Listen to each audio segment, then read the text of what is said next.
नमस्कार दोस्तों, आज मैं आपके लिए एक ऐसी वीडियो लेकर आया हूं जिससे आम जनमानस खुद से ये कैलकुलेट कर सके कि उसकी कुंडली में धन का कैसा योग है। अब तक हम बहुत सारी ऐसी वीडियो बनाते आए हैं जो केवल एस्ट्रोलॉजरों के लिए ही काम आती थी। बहुत से लोगों ने अप्रोच किया है हमारे यूट्यूब चैनल पर, मेल पर, फ़ोन पर। वो काफ़ी हम आम जनमानस हमारे लिए एक इस तरह के क्वेश्चंस हमें डाल रहा है कि जो आम पब्लिक उसका लाभ उठा सके। तो दोस्तों, अब जितने भी हमारे आने वाले अगली वीडियोस होंगी वो सब आम पब्लिक के लिए होंगी। आम पब्लिक भी सामान्य तरीके से छोटी छोटी चीज़ों को अप्लाई करके ये देख सकती है कि उसकी कुंडली में क्या योग है हर चीज़ का। तो जो आज का हमने टॉपिक लिया है वो है धन का योग। मित्रों, सभी आप अच्छी तरह जानते हैं हर किसी के लिए जीवन में धन का क्या महत्व है। तो आम पब्लिक कैसे जान सकती है, जो लोग एस्ट्रोलॉजी के क्षेत्र में नहीं हैं वो भी आज इस वीडियो के माध्यम से अपनी कुंडली में धन के बारे में आसानी से जान सकते हैं। आप सभी के पास इस तरीके से एक कुंडली होती है, ये आपके सामने बनी हुई है और ये मैं आपको बता देता हूँ, ये हमेशा फर्स्ट भाव होता है, ये पहला भाव होता है जो कि फिक्स होता है। हमेशा इसको पहला भाव ही काउंट करा जाएगा। ये हमेशा दूसरा भाव होगा, ये तीसरा होगा, ये चौथा, पांचवा, छठा, सातवां, आठवां, नौवां, 10वां, 11वां, 12वां। ये कुंडली के 12 भाव होते हैं जो कि भाव हमेशा फिक्स रहते हैं, ये कभी नहीं बदलते। ये पहला ही भाव रहेगा हमेशा, ये 7वां ही रहेगा, ये चौथा ही रहेगा, ये 10वां ही रहेगा। जीवन में भाव कभी नहीं बदलते हैं, कुंडली के अंदर भाव फिक्स होते हैं। हर भाव का कुछ ना कुछ हमारे जीवन में रोल होता है।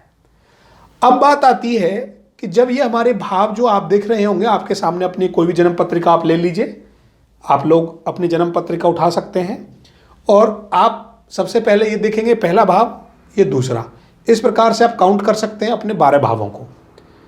मित्रों, अब हमारा जो टॉपिक है वो है धन योग। अब आपकी इस कुंडली के अंदर धन का कैसा योग है ये आसानी से कैसे जान सकते हैं। तो दूसरा स्टेप है मित्रों, पहला स्टेप आप समझ गए, 1 से 12 भावों को आपने जानना है, कौन सा भाव आपका कहाँ पड़ा हुआ है, ये आप देख लीजिए, ये फिक्स होते हैं। दूसरा स्टेप है कारक ग्रह।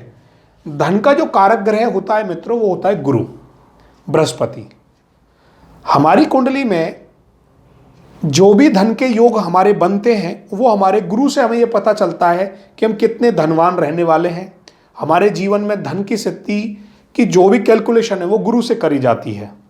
तो कारक ग्रह है आपका गुरु, अर्थात गुरु से आप ये आसानी से जान सकते हैं कि आपके जीवन में जो गुरु है यदि वो अच्छे भावों में स्थित है तो आप कुंडली में कैसा योग है आपका। आइए अब कैसे जानते हैं। इस स्टेप के बाद आपको जाना है, ये पहला स्टेप है हमारा, ये दूसरा स्टेप है, ये तीसरा स्टेप है। तीसरे स्टेप में आप मित्रों देखिए क्या करेंगे। तीसरा स्टेप है दूसरा भाव, छठा भाव, 10वां और 11वां। इसका मतलब है यदि गुरु दूसरे भाव में, छठे भाव में, 10वें और 11वें भाव में है, अर्थात दूसरा भाव ये होता है, देखिए, यदि गुरु आपकी जन्म कुंडली में दूसरे भाव में बैठा हो, छठे भाव में बैठा हो, 10वें भाव में बैठा हो या 11वें भाव में बैठा हो, ये वो 4 प्लेस हैं, दूसरा, छठा, 10वां और 11वां। यदि आपकी जन्म कुंडली में गुरु ये भाव तो फिक्स है, अर्थात दूसरा, छठा, 10वां और 11वां, इन भावों में यदि गुरु बैठा होता है तो ऐसे व्यक्ति के जीवन में जो धन है वो अपार मात्रा में रहता है और वह एक बहुत अच्छे मुकाम पर अपने जीवन में धन को पा सकता है। धन का जो लेवल है, जो स्थिति है वो बड़ी अच्छी होने वाली है। तो सामने क्या लिखा है, सर्वश्रेष्ठ भाव है धन के लिए, अर्थात गुरु इन भावों में अच्छे रिजल्ट देता है धन के लिए। आपको आसानी से धन मिल जाएगा हर प्रकार से। अगला पॉइंट है पहला भाव, चौथा, 5वां और 9वां। पहला भाव ये होता है, हमेशा ध्यान रखिए, फर्स्ट, चौथा ये है फिक्स है, 5वां ये है और 9वां भाव, ये 9वां भाव है। यदि गुरु पहले, चौथे, पांचवें और नौवें भाव में है आपकी जन्म कुंडली में, इनमें से किसी एक भाव में अवश्य बैठा होगा, या तो वो इनमें बैठा होगा या इनमें या इनमें, इन 12 के 12 भावों में कहीं ना कहीं वो बैठा होता है। यदि आपकी जन्म कुंडली में पहले, चौथे, पांचवें, नौवें भाव में है, तो जो आपके जीवन में धन का योग है वो मध्यम योग है। अर्थात ठीक है, आपको किसी के सामने हाथ नहीं फैलाना पड़ेगा, आप सामान्य स्थिति से ऊपर हैं, आपके जीवन में जो धन का योग है वो सामान्य स्थिति से ऊपर रहने वाला है। तो ये भी कोई अच्छा कहेंगे, ये भी एक अच्छा ही योग है, कोई बुरा योग नहीं है।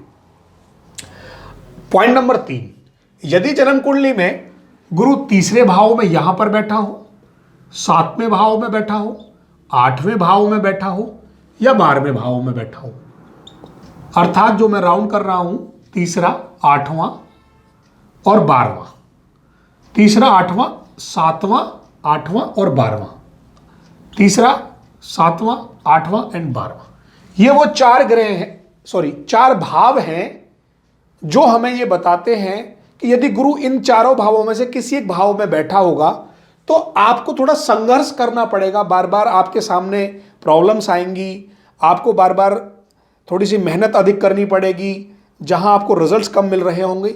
ये धन के लिए थोड़ा सामान्य भाव है, यहां पर हमें थोड़ा सा प्रॉब्लम हो सकती है, हर प्रकार से आपको संघर्ष ज़्यादा होंगे। मित्रों, चौथा स्टेप क्या है, उपाय क्या करें? यदि आपके जीवन में किसी भी प्रकार की धन से संबंधित कोई समस्या चल रही है तो उसको आप निदान पाने के लिए हमें क्या करना चाहिए? आप पूरे इस टॉपिक के माध्यम से ये समझ चुके हैं मित्रों कि गुरु ही धन का कारक है।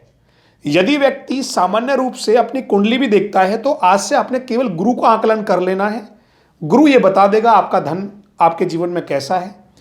अब प्रॉब्लम आती है कि मान लीजिए धन गुरु आपके लिए आपकी जन्म कुंडली में शुभ स्थान पर नहीं है, शुभ भाव में नहीं बैठा है, तो मैं क्या करना चाहिए? सबसे पहले फर्स्ट ऑफ ऑल पहला पॉइंट उपाय मैं बताना चाहूंगा मित्रों, गुरु जो भी आपके जीवन में कोई गुरु है या कोई ब्राह्मण है, आपको उनकी सेवा अवश्य करनी चाहिए। यदि आप अपने जीवन में गुरु का सम्मान, जो भी आपके गुरु रहे उनका सम्मान करें, कोई ब्राह्मण है उसको दान दक्षिणा, हमेशा अमावस्या पर किसी न किसी ब्राह्मण को आपको खाना खिलाना चाहिए, दान देना चाहिए। पॉइंट नंबर 2, गुरुवार को आपने उन सब चीज़ों से बचना है, जैसे आपको गुरुवार को नाखून नहीं काटने चाहिए, गुरुवार को बाल नहीं कटवाने चाहिए। और इससे अधिक वीडियो में और बोलना चाहूँगा कि ठीक है, मॉडर्न पद्धति में यदि आप ये नहीं कर पाते हैं तो आपको गुरुवार को पीली वस्तु गाय को अवश्य खिलानी चाहिए। कई बार ऐसा होता है कि हम गुरुवार को बहुत सारी चीज़ों में उलझ जाते हैं कि हमें ये नहीं करना चाहिए, मंगल को ये नहीं करना चाहिए। ठीक है, तो आप दान अवश्य करें। ज्योतिष के क्षेत्र में दान का एक विशेष ही स्थान है, यदि आप दान करते हैं तो वो अवश्य आपको मिलता है। तो अगला पॉइंट जो हमारा था जो है, हमने गुरुवार को गुड़ व चने की दाल गाय को अवश्य खिलानी चाहिए। अगला पॉइंट है मित्रों, उपाय के क्षेत्र में आपको एक पुखराज धारण कर सकते हैं। आपकी जन्म कुंडली में यदि गुरु की स्थिति अच्छी नहीं है तो आप पुखराज धारण करना चाहिए।